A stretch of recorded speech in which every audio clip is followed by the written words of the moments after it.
Voilà, alors pourquoi on va utiliser un clac? Parce que grâce au... Je pourrais synchroniser les deux vidéos. S'il y a besoin par moment de changer d'angle de vidéo, ou alors on pourrait peut-être faire une vidéo. Voilà. Il y en a une dans laquelle on vous voit. Si tu peux éviter ça. Ah non, non, non, je ne peux pas éviter. Non mais le droit à l'image. Un peu plus. T'as une assurance? Oriente un peu plus par là. Attends un peu plus. Ça te permet de faire des plans fous. Voilà.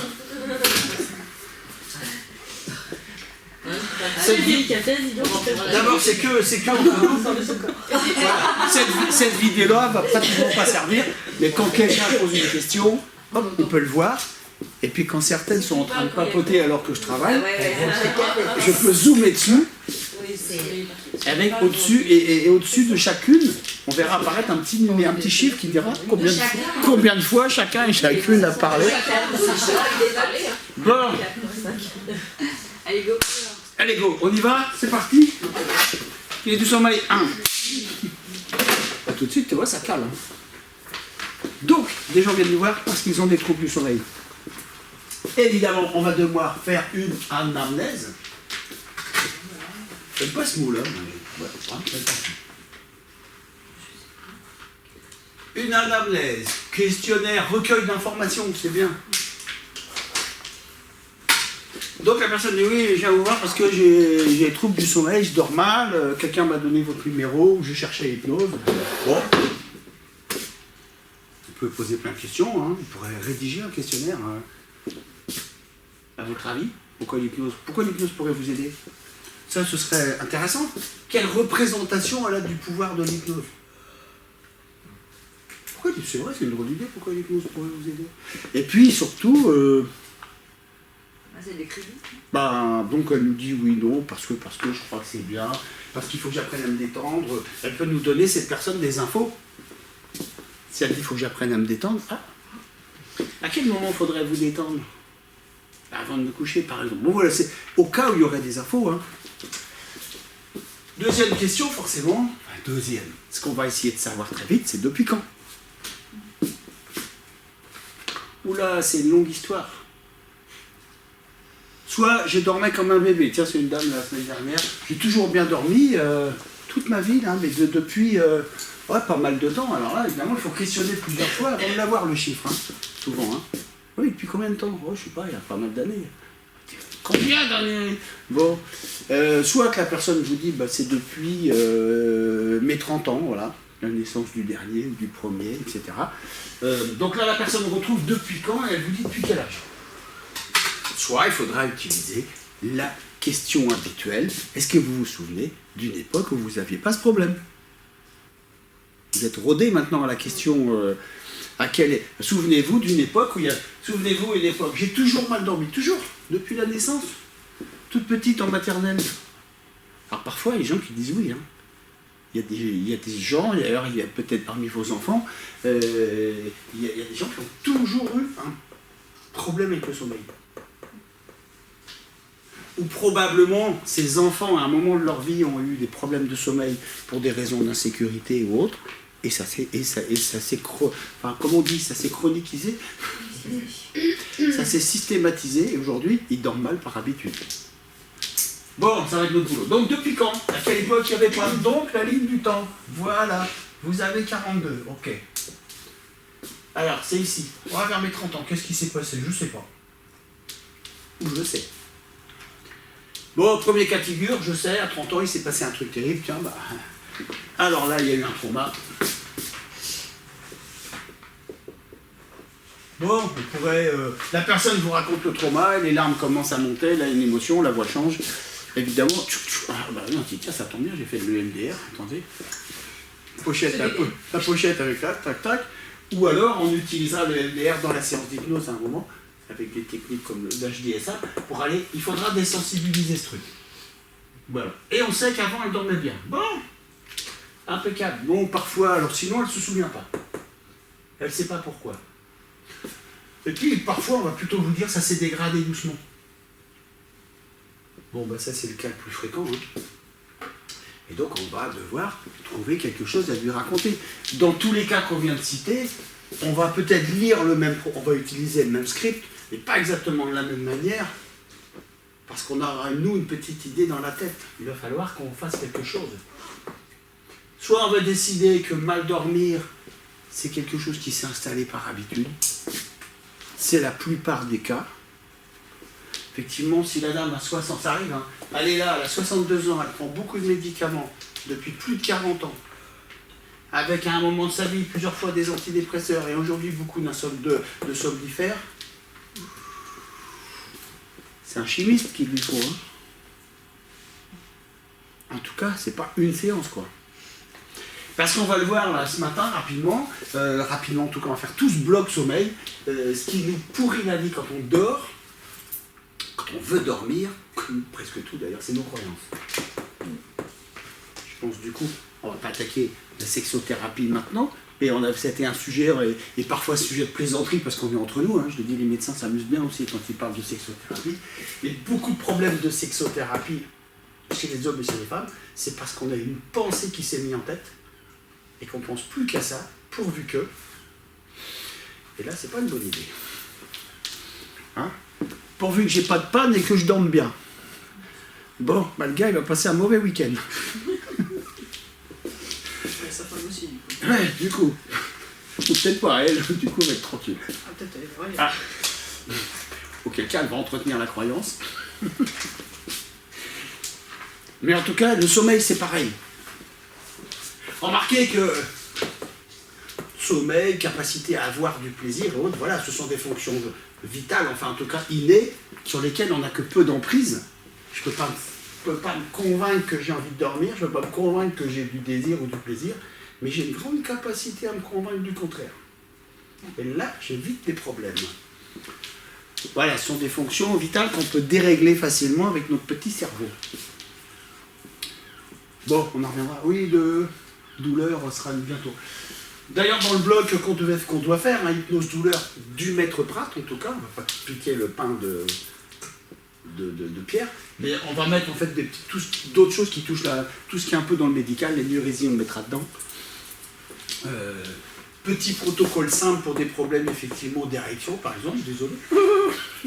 Parce que je me rappelle Anne qui était plus forte de rire. Non, aujourd'hui elle ne rit pas là. Elle est malade. Oui, je suis malade. J'aime bien voter malade. Les autres aussi devraient être malades. Non. Si, parce qu'ils se calment. Non. C'est calme. Ah, tu touches moins. Pour l'instant, ça. Ah oui, il ne faut pas lancer la machine. Pour l'instant. Ça aussi, tu vois la puissance du cerveau. Tu as quelqu'un qui tousse plus, et tu lui dis tu tousses moins. C'est bizarre qu'il tousse pas. Et ça va se déclencher. On va voir. Voilà. Donc par rapport à médecine, j'aimerais bien pouvoir récupérer. Ce sont des reportages que j'ai vus sur Prime Video. Et il y avait un reportage sur le cerveau et le cerveau du ventre, hein, les millions de neurones qu'on a dans notre ventre. Et il y a toute une émission sur l'interaction entre le cerveau et le ventre. Et puis nous, notre boulot, quand on regarde ces émissions, c'est de comprendre et de se demander comment je pourrais transformer ça en protocole. Donc ils sont très très barrés dans cette histoire, on va s'en servir ici, vous allez voir, sur le cerveau gauche, cerveau droit. Donc sachez qu'avec nos patients on peut le faire, c'est très remis en question aujourd'hui. Hein. Mais disons qu'aujourd'hui on va garder cerveau gauche et cerveau droit comme des métaphores. Voilà. Mais scientifiquement parlant, c'est de plus en plus remis en question. Les IRM nous montrent que quand je pense à quelque chose de joli, de créatif, j'ai pas que la moitié de mon cerveau qui s'allume. Mais l'idée est bonne, l'idée de quelque chose gauche-droite. Hein. Et donc, la puissance de nos croyances, et c'est ce qu'on va utiliser ici. La personne, donc, elle dort mal, et de toute façon, quelle que soit l'origine, à un moment, elle dormait bien, et à un autre moment, elle est incapable de dormir, elle sait qu'elle ne va pas dormir, elle est anxieuse à l'idée de ne pas dormir.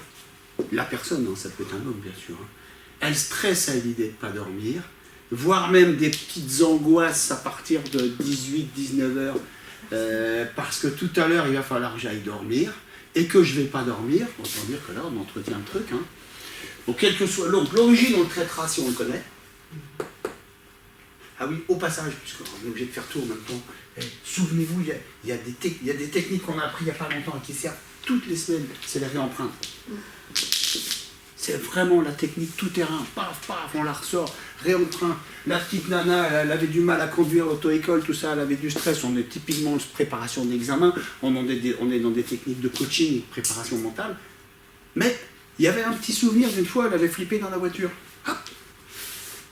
Réempreinte, ça fait n'importe quoi. Elle avait flippé un petit peu dans la voiture au volant, hop, elle a repris ce souvenir-là. Elle a observé de quoi elle avait besoin, elle a mis les ressources dans la scène, elle a modifié la scène en quelque sorte. Et après, sur des choses simples, c'est aussi puissant que le MDR. Le souvenir qu'elle avait de cet incident quand elle avait flippé dans la voiture, il était devenu anodin. Là, le petit trauma, on pourrait aussi remettre des ressources. On retourne juste avant. La technique de pré-emprunting, elle est pas mal, quoi. Celle qui consiste à aller avant et donner les ressources.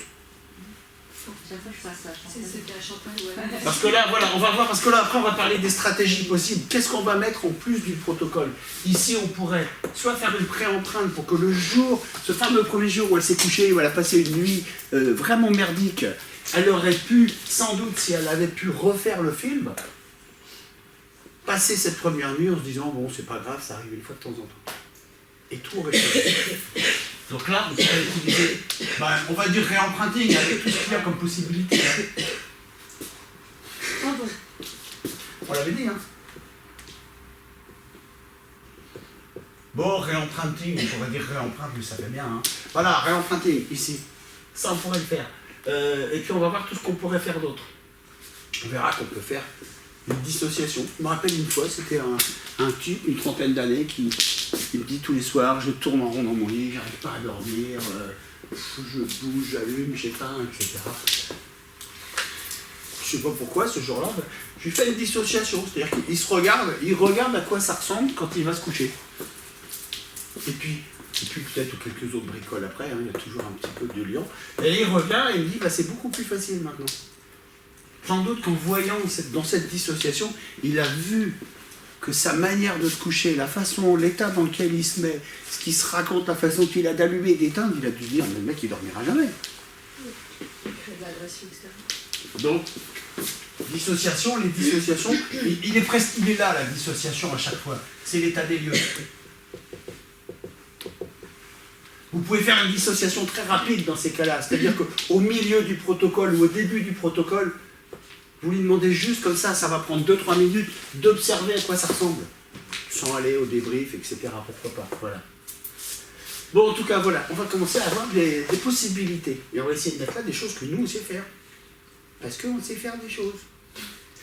Mais, on attaque le pré-talk. C'est parti. Donc cette personne, on va lui expliquer. Rappelez-vous nos postulats de base, entre nous, à tes souhaits. Ah oui, t'es à côté de quelqu'un qui tousse, donc tu commences à éternuer. Ça va se propager. Ah non. Et je me demande si ça arrivera ici, vers 11h ou plutôt au début d'après-midi. Vas-y, Ericksonien. Écran de Comme- protection. Ah oui, une bulle de sécurité? Ah ouais, là, elle est là. Ouais. Moi, mais c'est un rempart, c'est clair. C'était avec qui, là, l'invisibilité, là? Ah, Jérôme, de l'EMD. C'était une cape d'invisibilité. Ah oui. Jérôme. Ouais, Harry Potter. Ah, en EMDR? ouais, il se met une cape. Quand tu veux pas que ça arrive, en fait, il lui met une cape d'invisibilité sur soit sa voiture pour pas avoir Ouais, mais il la coupé, retrouve pas après. soit la Ah ouais. soit lui-même. Ça, c'est moche, ouais. Ouais. Et donc, oui, c'est embêtant. Donc, évidemment, si on prend nos postulats de base, la personne vient nous expliquer qu'elle a des insomnies, qu'elle fait des insomnies, qu'elle n'arrive pas à retrouver le sommeil, sans se moquer d'elle et sans aller jusqu'à l'extrême. En gros, on va lui expliquer que c'est normal. C'est-à-dire, c'est normal, c'est-à-dire que n'importe qui vivant la même chose et s'y prenant de la même manière arriverait au même résultat. Moi aussi, si j'étais à votre place et si moi aussi je me couchais en me disant c'est sûr que je ne vais pas dormir, eh bien moi aussi, j'aurais du mal à m'endormir. Et ça va aider cette personne de réaliser d'un seul coup que si elle a du mal à s'endormir, c'est normal et que moi aussi, le praticien, j'aurais le même problème si je m'y prenais comme elle. On est en train de remettre en question sa stratégie. n'importe qui se couche dans l'état psychologique où vous vous couchez arriverait au même résultat. Si je faisais autant de travail avec mon cerveau avant de dormir, il y a de grandes chances qu'il n'arrive pas à dormir.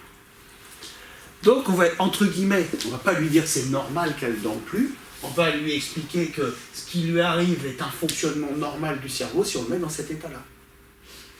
C'est ça l'idée que c'est normal.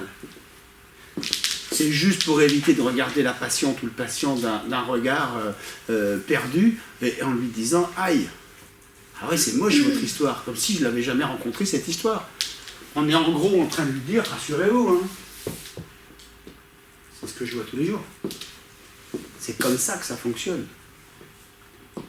Soit on lui dit « Ça pourrait m'arriver à moi », c'est toujours, on a un peu les mêmes idées, les mêmes techniques, soit on dit que ça nous arrive à nous, ce qui du coup, si ça arrive à ma praticienne, c'est qu'elle comprend bien ce qui m'arrive. Soit imaginez, on lui dit, tenez, avant d'expliquer tout ça, on lui dit imaginez.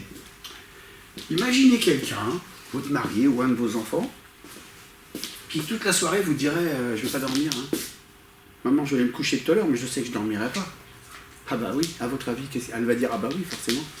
Voilà, on veut commencer à lui faire comprendre que le sommeil,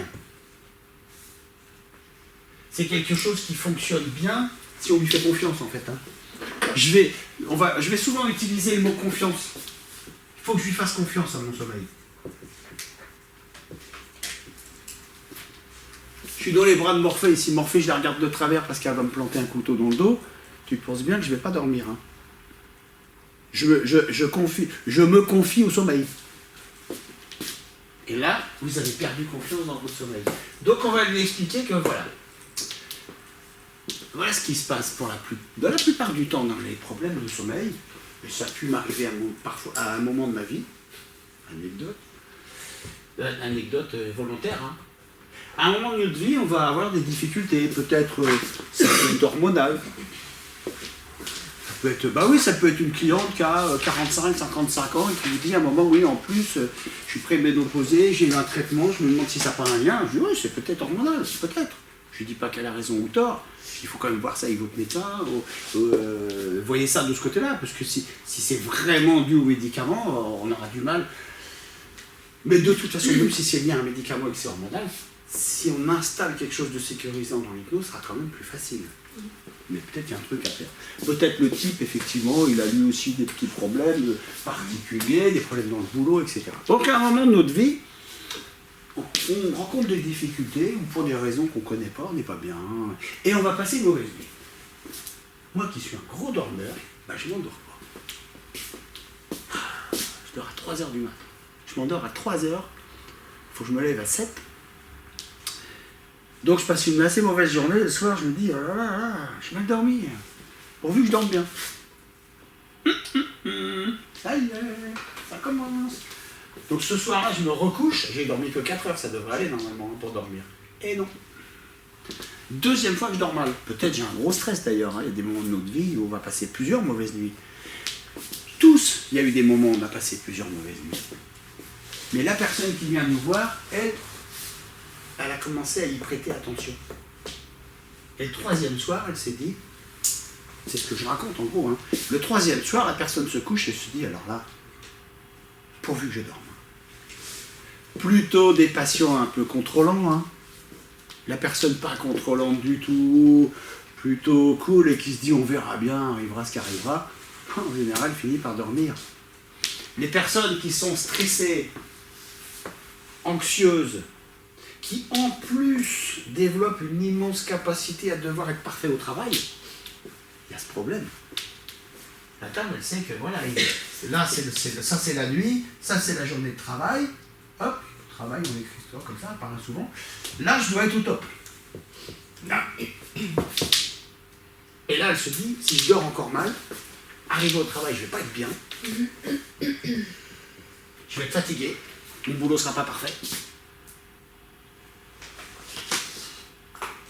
Certains ont pu penser à ça. Et l'anticipation de ça, c'est même plus l'idée de ne pas dormir, c'est l'idée de ne pas être bien, pas être au top.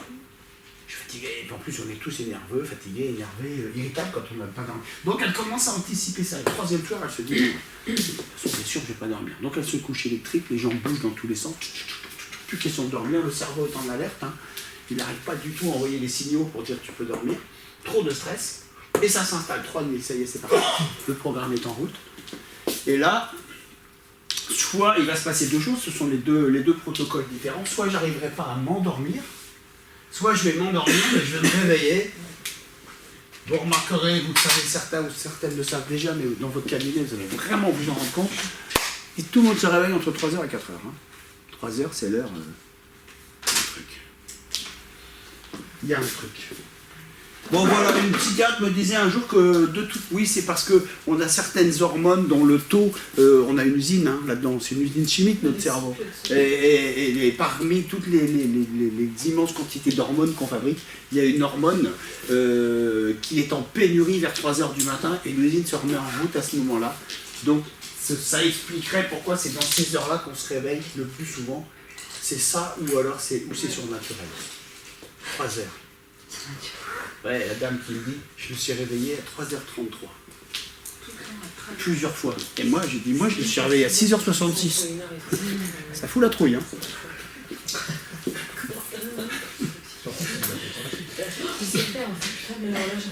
Non, mais si, tu peux faire ça des fois.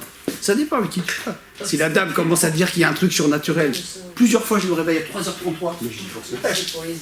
Des fois on se demande ce qui se passe. Je dis moi je me suis réveillé plusieurs fois à 6h66, et je vous assure que ça m'a foutu la trouille. Je dis plus sérieusement, on va essayer de comprendre ce qui vous arrive. Ouais, après il faut dire plus sérieusement, on va essayer de comprendre ce qui vous arrive. C'est juste pour lui dire je vais pas aller dans cette direction. C'était rigolo. 6 sur ton réveil. Donc tout le monde elle me dit bah, je me suis réveillé à 3h33. Alors là voilà la deuxième partie de notre explication, de ce qu'on va expliquer à nos patients. Et là c'est tellement vérifiable par chacun de nous qu'on va comprendre. Vous vous réveillez à 3h. 3h03 par exemple. Vous le savez que vous êtes réveillé à 3h03. Le lendemain c'est 3h03. Peut-être elle s'est réveillée à 2h58, 2h59, 3h01, 3h03. Mais c'est quand elle a vu 3h03 qu'elle a mémorisé l'information. Pourquoi celle-là? Parce que la veille, c'était 3h03. En tout cas, ça y est. Maintenant, elle sait qu'elle se réveille à 3h03. Et là, elle va mettre en place un nouveau système inconscient, enfin une autre stratégie dont on est tous équipés. Et là, je lui explique, il vous est déjà arrivé, je l'ai dit hier, de devoir aller en vacances, prendre un train à 4h30, arriver au péage absolument avant 5h20 à Bordeaux, à prendre sa chambre d'hôtel à tel endroit au bout de la France. Donc, il faut absolument qu'on soit levé à 3h30. Tu sais? C'est le soir où tous les enfants, il y en a un qui a la diarrhée, l'autre il dort pas. Parce qu'ils savent, les enfants, que c'est ce soir-là qu'on doit dormir. Ou quand ils vont à l'école, quand ils doivent reprendre l'école.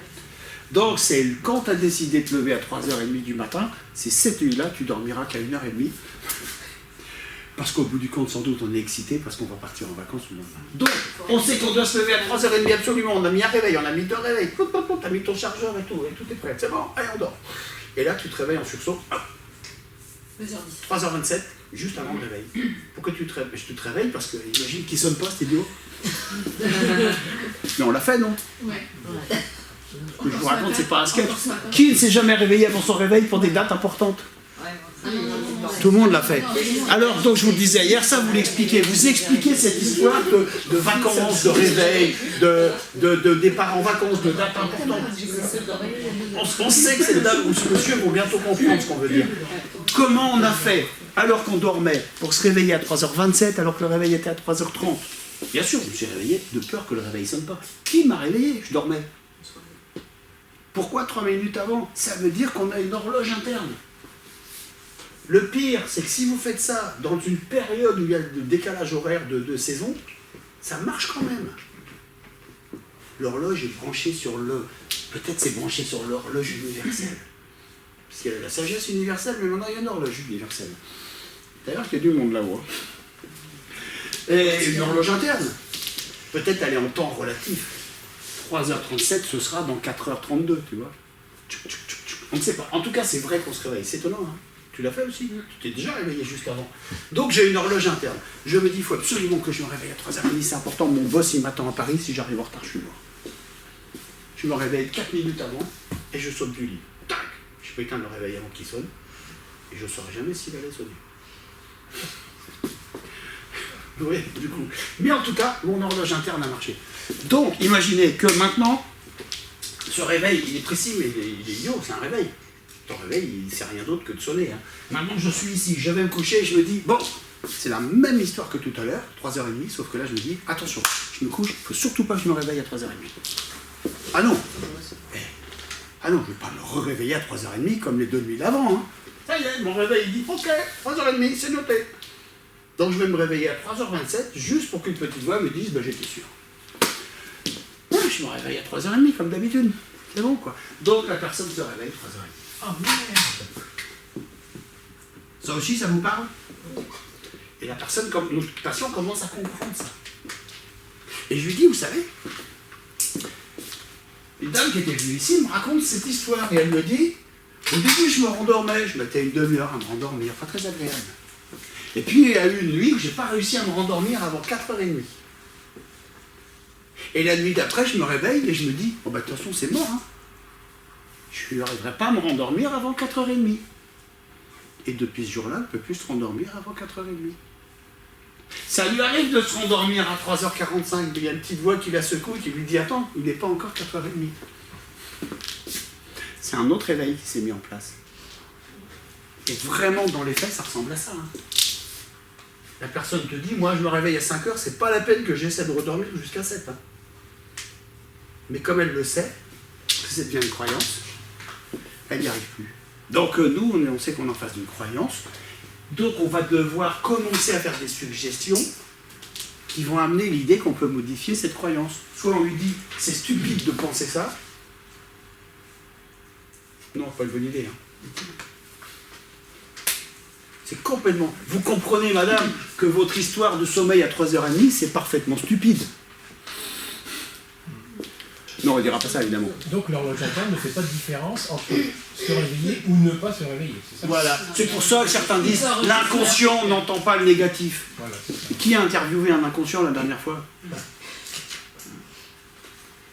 C'est pas ça, c'est que, sans doute, on l'a déjà dit, dans d'autres littératures qui, moi, m'intéressent bien, c'est-à-dire les mécanismes du cerveau, quand on lit une phrase, imaginons qu'elle soit, encore, tiens, en anglais si on n'est pas anglophone, mais admettons quand même en français, je ne me réveille pas à 3h30, mon cerveau, ce qu'il veut, c'est pas lire la phrase, c'est trouver du sens. Je ne me réveille pas à 3h30. Il a besoin de trouver les mots qui ont du poids. Réveiller. Je réveillais 3h30. C'est ça qui a du poids. J'ai compris de quoi parle la phrase. Ensuite, je vais rajouter le reste et y mettre les négations.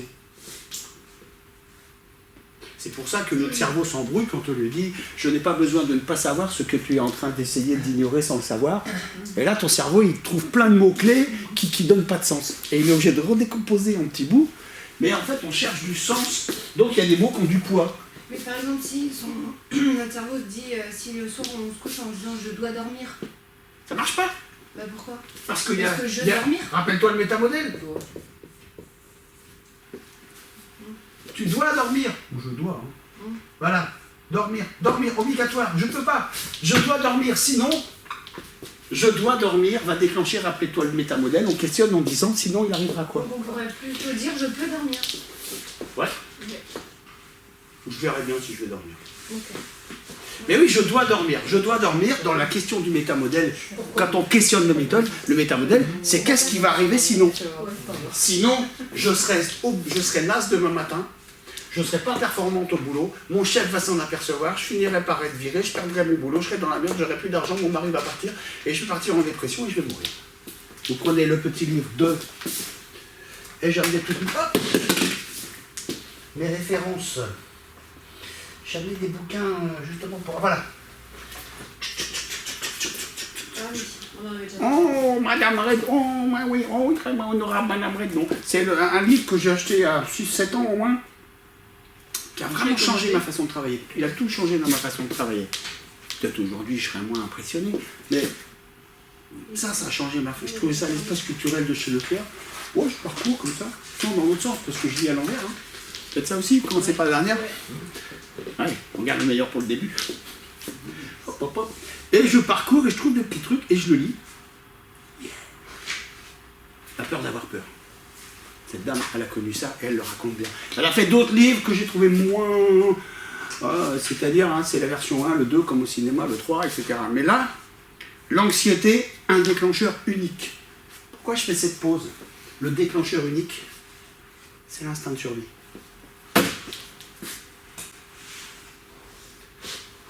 Oui, l'instinct de survie. Donc, vous me suivez? Il y a quelque chose qui, dans l'esprit de cette dame, on est en train de parler d'insomnie, et son instinct de survie, son inconscient, lui, est rendu dans des scénarios catastrophes. Il n'est pas juste en train de se dire qu'elle ne va pas dormir. Il utilise la technique de ce qu'on appelle la flèche descendante. Vous la connaissez? Pourquoi tu fais oui quand c'est non? Non. Eh bien, c'est un système de questionnement qu'on utilisera parfois en EMDR ou en thérapie. On va chercher l'information. Donc, qu'est-ce qui va se passer si vous vous réveillez? Ben, j'ai passé une mauvaise nuit. Ouais. Je te dis, cette dame, elle n'est pas en train de s'affoler et de me payer plusieurs fois 65 € juste pour ça. Hein. Qu'est-ce qui va se passer si vous passez une mauvaise nuit? Ben, demain, je serai fatigué. Ouais. Moi, peut-être je serai fatigué demain.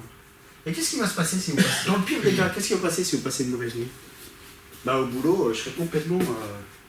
je serai HS, hein, au boulot. Hein. Ouais, ok. Et dans le pire des cas, qu'est-ce qui va se passer si vous êtes HS au travail? Ben, je vais aller de plus en plus mal. Mon chef va me faire des remarques. Et qu'est-ce qui va se passer dans le pire des cas? Ben, je vais perdre mon travail, viré. Ok. Ah ouais, ça serait bien. Ouais, je comprends. Ça, je comprends. Mais dites-moi, dans le pire des cas, si vous êtes viré, qu'est-ce qui va se passer? Ben, je vais me retrouver chez moi, dans mon lit, à rien faire. Puis je vais partir en dépression. Ah ok. Ah oui, je comprends. Mais dites-moi, dans le pire des cas, si vous partez en dépression, qu'est-ce qui va se passer? On va m'hospitaliser. Je vais finir en hôpital psychiatrique comme ma mère. Et si vous êtes hospitalisé en hôpital psychiatrique comme votre père, dans le pire des cas, qu'est-ce qui va se passer? Bah, de toute façon, c'est hors de question. Si c'est le cas, je préfère me foutre en l'air. Et voilà. Tu vois ce que fait son cerveau avant de se coucher? À la question, je dois dormir, qu'est-ce qui se passera sinon? Je lui dis, vous voyez ce qu'on vient de faire? C'est pas marrant, hein? Votre cerveau, lui, pendant que vous allez vous coucher, il fait ça. Si je dors pas, je meurs. Le problème, c'est que tu dis à quelqu'un, si tu dors pas, tu meurs. L'idée de mourir, ça le stresse, il peut plus dormir. Donc la question ascendante, c'est ça.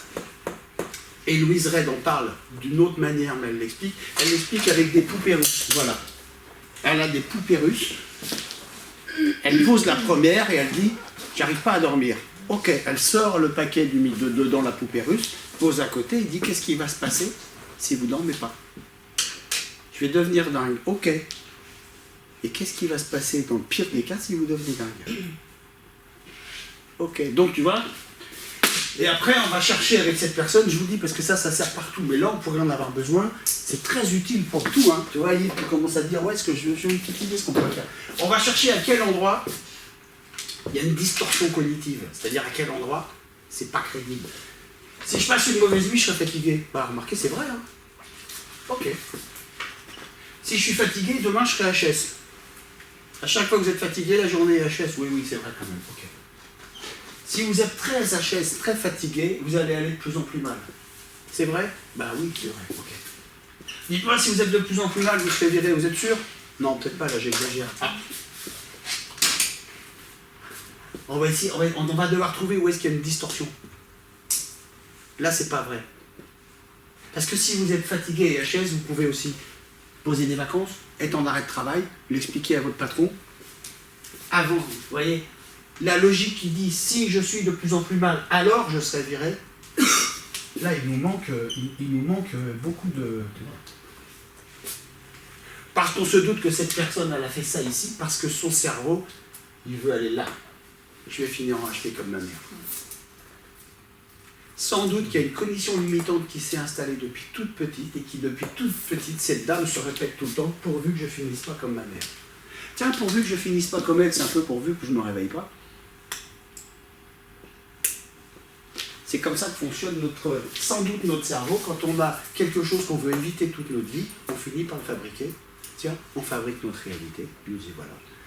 Bon, voilà. Donc, est-ce qu'on fera ça avec tout le monde? Non. Je vais vous expliquer que derrière sa peur de dormir, qu'est-ce qui peut mettre quelqu'un dans cet état-là à chaque fois qu'elle pose la tête sur l'oreiller? Parce qu'inconsciemment, elle se dit, Gisèle, tu n'arrives pas à dormir, dans moins de 6 mois, t'es morte. Reconnaissez qu'on ne dormirait pas peinard. Oui, ça peut paraître, comment on dit, capillotracté. Mais nous, ce qu'on veut comprendre, c'est qu'est-ce qui peut provoquer ça, quoi. Évidemment, si on est quelqu'un de plus peinard qui n'a pas ce genre de problème, oh, j'ai mal dans le lit. Oh, ce soir, je te dis un truc, ce soir, je me couche, je dors. Oh, j'ai encore mal dormi. Oh, demain, je récupère. Voilà. On n'est pas entré dans une boucle comme ça. Donc voilà, rappelez-vous que dans la peur de ne pas s'endormir, il y a évidemment l'enjeu de qu'est-ce qui va arriver si ce truc continue. Je ne suis pas en état de continuer à ne pas dormir. Vous avez un type qui vous dit, moi depuis un moment, j'ai du mal à m'endormir. Je dors un peu moins, je perds au moins 2 heures de sommeil toutes les nuits. Ben bon, je fais une petite sieste, puis je profite de mes 2 heures pour bouquiner. Vous voyez, il y a un bénéfice. Il s'est trouvé une petite niche, il dit, c'est arrivé, hein, il me dit, moi je descends, je fais un petit thé le soir, je bouquine, les enfants sont couchés, ma femme aussi. J'adore mes 2 petites heures tranquilles. Lui, il va dire surtout, vous ne me faites pas la clé du sommeil. Hein. Vous voyez, c'est-à-dire, qu'est-ce qu'il y a derrière? Dans le pire des cas, si vous arrivez à dormir, dans le pire des cas, je perds mes 2 heures tranquilles. Ah non. Donc l'intention positive de l'insomnie, en fait, c'est maintenir un état d'urgence pour éviter ça. Sauf que ça ne marche pas. Vous comprenez? La flèche ascendante, ça fait partie des outils thérapie, ça. Extrêmement puissant, parce que on aurait pu l'appeler le tire-bouchon aussi, parce qu'il va chercher, il va sortir les vers du nez. Il va faire ressortir ce jeu de questions de flèche descendante. Parfois on l'appelle la flèche ascendante, mais je préfère la faire descendre. Fait la flèche descendante. Ce qu'on veut, c'est amener la personne à prendre conscience de quelque chose qu'elle sait déjà, mais qu'elle n'avait jamais posé. Bien sûr qu'elle le sait, c'est ça. Parce que nous, on ne lui donne pas les réponses. Hein. Qu'est-ce qui va arriver dans le pire des cas? Oui, ils n'aiment pas trop la question. Mais c'est une version... C'est une version un peu transformée des 4 caisses. À chaque niveau, qu'est-ce que ça va permettre? Qu'est-ce que ça va... Mais c'est plutôt qu'est-ce que ça va obliger? Qu'est-ce que ça va obliger? Si vous n'arrivez pas à dormir, dans le pire des cas, qu'est-ce que ça va donner comme résultat que vous aimeriez éviter? Là, je serai obligé de faire ça. Si vous vous séparez de votre femme, dans le pire des cas, qu'est-ce qui va se passer? Et le type, il dit, elle va se remarier. Moi, je dis rien. Pour lui, c'est ça le pire des cas. Il aurait pu me dire, moi, je finirai seul. Et dans le pire des cas, elle va se remarier, qu'est-ce qui va se passer? Bah, elle sera heureuse, elle se foutra de ma gueule, ils seront là, je les croiserai tous les deux en ville. Et alors, dans le pire des cas, qu'est-ce qui va se passer? Ce sera insupportable, j'aurai envie de me foutre en l'air. Il y aura toujours la mort au bout. Ou, parfois, la honte. Parce qu'on dit mourir de honte. La honte, c'est un gros moteur de stress chez les gens. La peur à un moment d'être dans la honte. Donc voilà, cette question, c'est comme les caisses, ça permet d'aller chercher derrière cette dame. Ce qui l'emmerde dans cette histoire d'insomnie, c'est qu'elle est bien consciente que ça ne pourra pas durer longtemps, que ce manque de sommeil va finir par créer quelque chose qui aura des répercussions. Ce qui m'embête dans l'idée de ne pas dormir 2 heures, c'est pas de dormir 2 heures, c'est le prix que je vais finir par le payer, quoi. Sinon, on rallonge notre journée de 2 heures et on diminue la nuit de 2 heures. Donc voilà, on veut comprendre, on pourrait faire une dissociation, regarder ce qui va se passer, réemprunter pour revenir ici. C'est une notion qu'on va utiliser dans les 2 protocoles, les 2 fois. On va faire souvent allusion à, souvenez-vous, votre inconscient se souvient de l'époque où dormir était facile.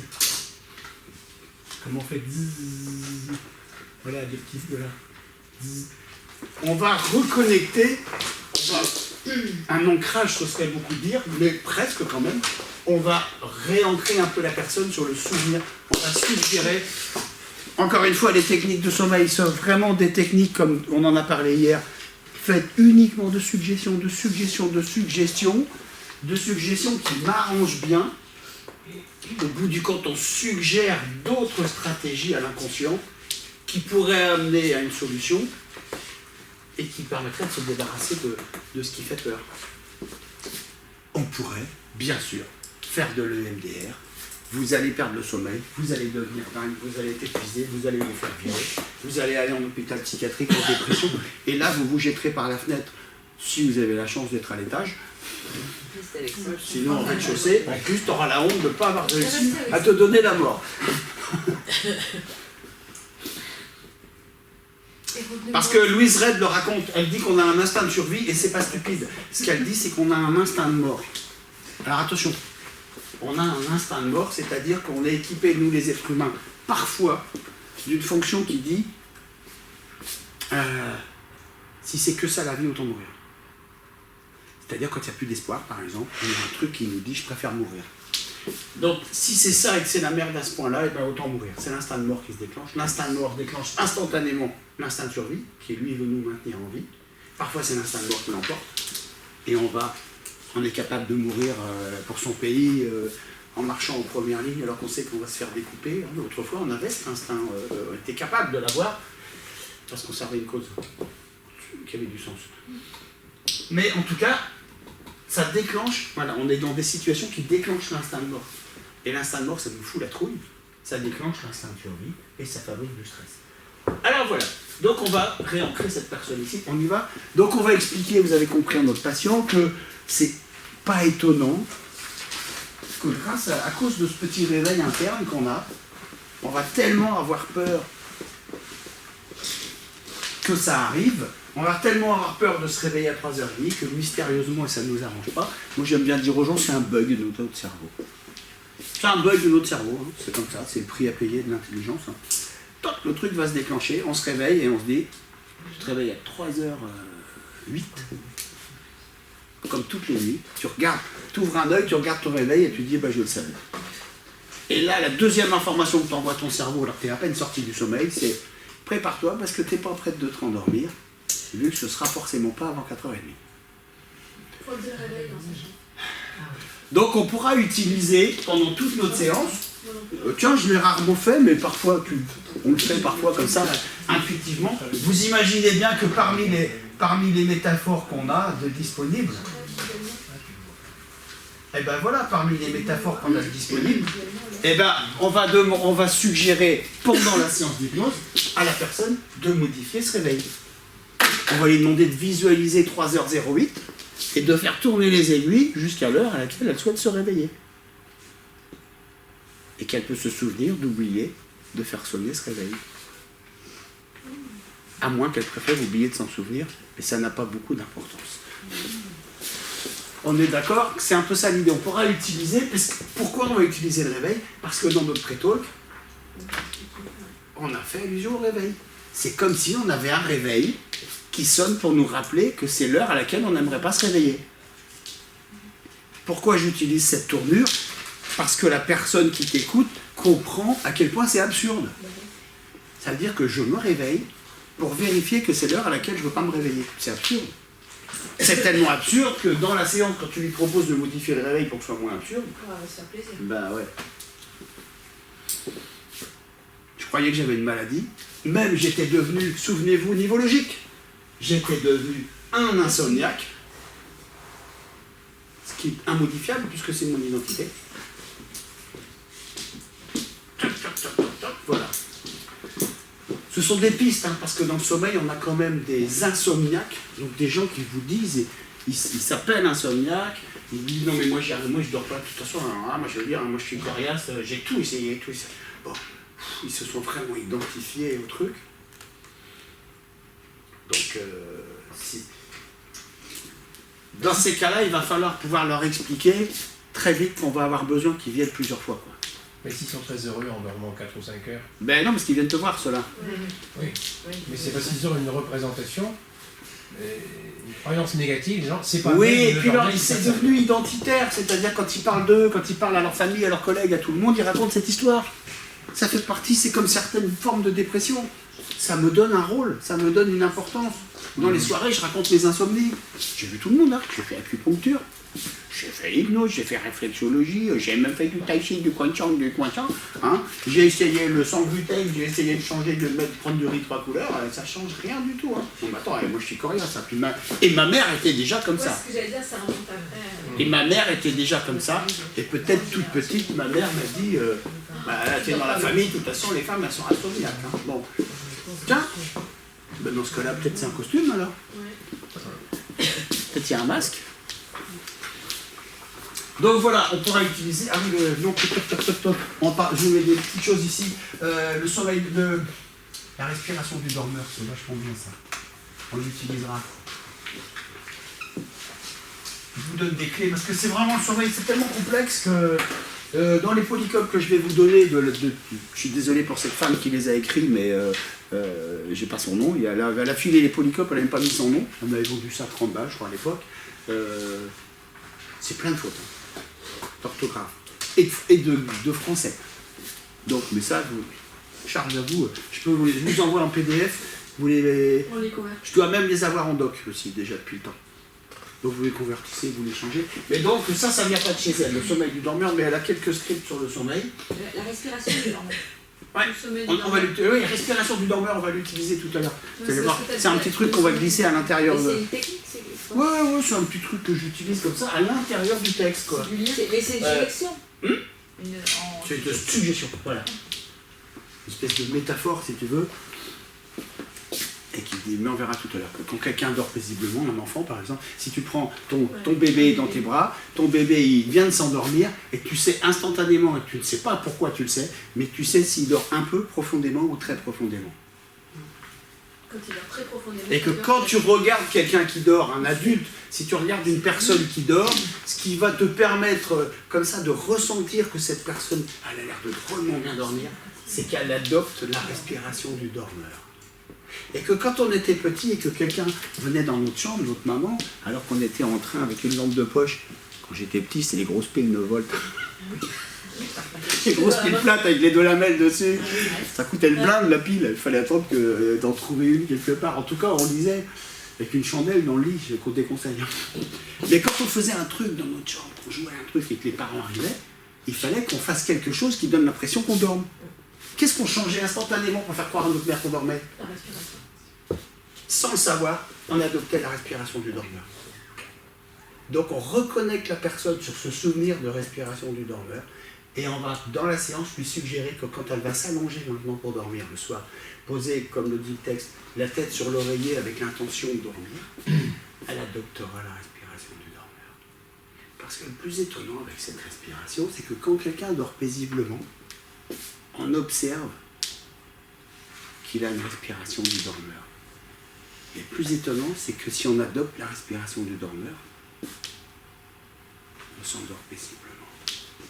Peut-être parce que quand j'adopte cette respiration volontairement, là je m'adresse au sophrologue, j'envoie un signal à mon cerveau qui lui dit « on est en train d'être en posture de sommeil ». Là on est dans ces fameux signaux entre le corps. Si le corps se met dans une posture, il envoie le signal au cerveau. Puisque le cerveau n'arrive plus à envoyer le signal au corps qu'il faut qu'il dorme, on va faire l'inverse. On va faire comme si notre corps dormait profondément. Et du coup, le cerveau va se dire, bon, bah, ok. Bah. Voilà, c'est ça la respiration, l'idée de la respiration du dormeur. Je vais essayer de vous donner quelques trucs, comme ça, vous ferez vos petites briquettes. Ça va? Tu vois l'idée? C'est sur la vidéo. Hein. Ça, c'est une brique. Ah, j'ai hâte au jour où j'aurai un peu plus de temps et je vais vraiment commencer à aller chercher des briques. Je prendrai des boîtes de Lego. Donc, c'est comme chez Lego, hein, il y aura la boîte technicien avec des briques de technicien. Praticien avec des briques de praticien. Et puis il y aura Hypnose 2000. Chimie 2000. Il y aura Hypnose 2000 où là on pourra mélanger des produits. Et c'est pratique les briques. Donc vous voyez, c'est une brique, c'est-à-dire que vous coupez ce texte-là, vous le coupez où vous voulez. Et vous mettez des briques dedans. Il y a beaucoup de bonnes idées. Bon voilà, donc le prétol qui est important, c'est comme un réveil. N'importe qui se réveille, moi aussi. Si comme vous, toutes les nuits je suis réveillé à la même heure, je vais me dire pourvu que ça n'arrive pas. Si comme vous, je suis crevé 3 jours de suite au boulot, je vais commencer à me dire, purée, il faut vraiment que je dorme ce soir. Ah, il faut vraiment. Mince, il faut vraiment. Il y a des gens qui n'ont pas ce problème parce que sans doute, moi j'ai pas ce problème. Dormir n'est pas un problème, mais parce que peut-être quand ça m'arrive d'être crevé, je me dis pas pourvu que je dorme, je dis vivement ce soir que je dorme. Ah oui. Oh, vivement ce soir que je dorme. Oh là là. J'ai dormi. Comme une bûche, tu sais, parce que c'est pour ça qu'on dit dormir comme une bûche, parce que dans les BD, on voyait le type qui coupait le petit lutin qui coupait avec sa grosse scie, et le bruit de la scie, c'est le voilà.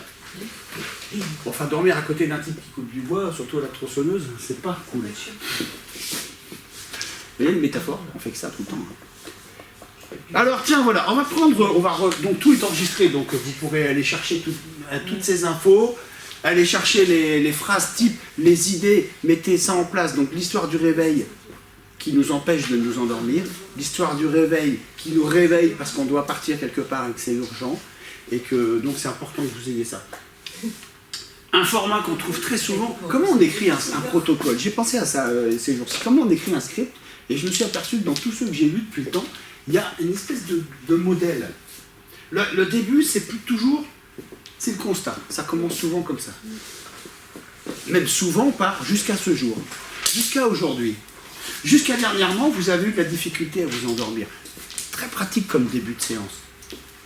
La personne a n'importe quel problème et jusqu'à dernièrement, ou dernièrement, vous avez pris conscience que cette difficulté à dormir, ou que cette difficulté à faire ça, ou que ce grignotage, depuis quelque temps, vous avez pris conscience que vous aviez cette difficulté.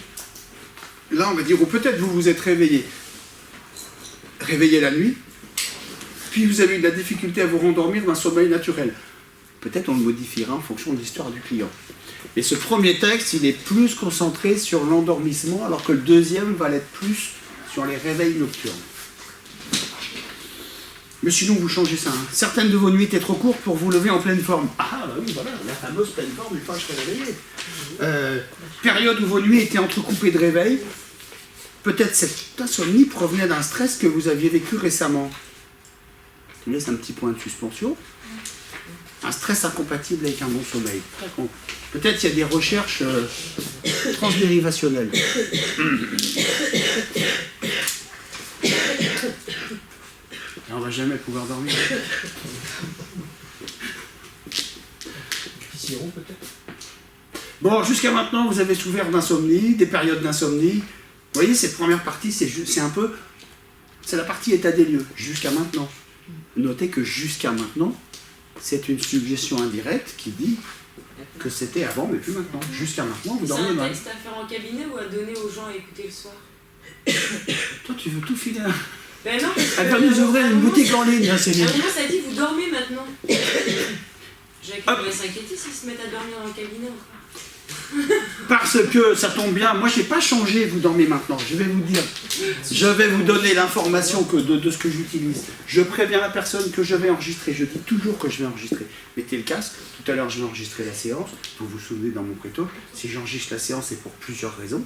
D'abord, c'est que si à un moment ou un autre vous avez envie de vous endormir dans la séance, vous n'avez pas idée du nombre de gens qui ont du mal à dormir et qui s'endorment ici dans ce fauteuil. Je vous proposerais bien de venir dormir là le soir, mais moi je ne suis pas là. Bon, ça c'est la petite blague. Premièrement, je leur dis que si je les enregistre, c'est pour qu'ils entendent ce qu'il y a dans la séance, pour les contrôlants, et qu'ils vont pouvoir la réécouter chez eux. Et je dis la séance d'aujourd'hui, je vais l'enregistrer, Céline. Et là où je me prépare,